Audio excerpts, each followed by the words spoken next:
നമസ്കാരം, ഞാൻ അനന്തലക്ഷ്മി. തനിമ സ്പെഷ്യൽ ന്യൂസ്. KSEBയുടെ അനാസ്ഥ, ജാർഖണ്ഡ് സ്വദേശിക്ക് ദാരുണാന്ത്യം. വിപ്ലവ് മണ്ഡലാണ് മരിച്ചത്.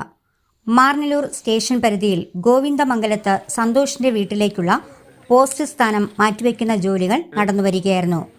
ഇതേസമയം തന്നെ വീട്ടിലെ മതിലിന്റെ അറ്റകുറ്റപ്പണിയും നടന്നിരുന്നു.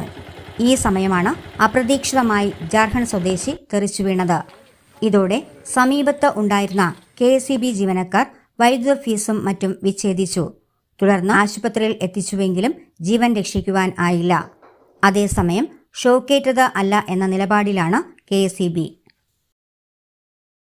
പോസ്റ്റ് മാറ്റി നിർത്താൻ വേണ്ടിയിട്ട് അപ്പോഴത്തേക്ക് അവിടെ സർവീസ് കയറി കെട്ടിയിരുന്നത് അവർ മുകളിൽ ഇങ്ങനെ കയറി നിന്നിട്ട് അതിനെ കട്ട് ചെയ്ത് താഴെ ഇട്ടായിരുന്നു. ഇട്ടപ്പോൾ നമ്മളവിടെ ഒരു അതിഥി തൊഴിലാളി ഉണ്ടായിരുന്നു. അദ്ദേഹത്തിൻ്റെ ദേഹത്ത് വീണ് അങ്ങനെ ഷോക്കടിച്ച് അങ്ങ് വീഴുകയായിരുന്നു ചെയ്തത്. പിന്നെ ഇവിടുന്ന് അവർ നെഞ്ചിലൊക്കെ ഇങ്ങനെ സ്പർശമൊക്കെ ചെയ്ത് പിന്നെ ഉടനെ വണ്ടി കൊണ്ടുവന്നു. അങ്ങനെ അവർ തന്നെയാണ് ഹോസ്പിറ്റലിൽ പോയത്.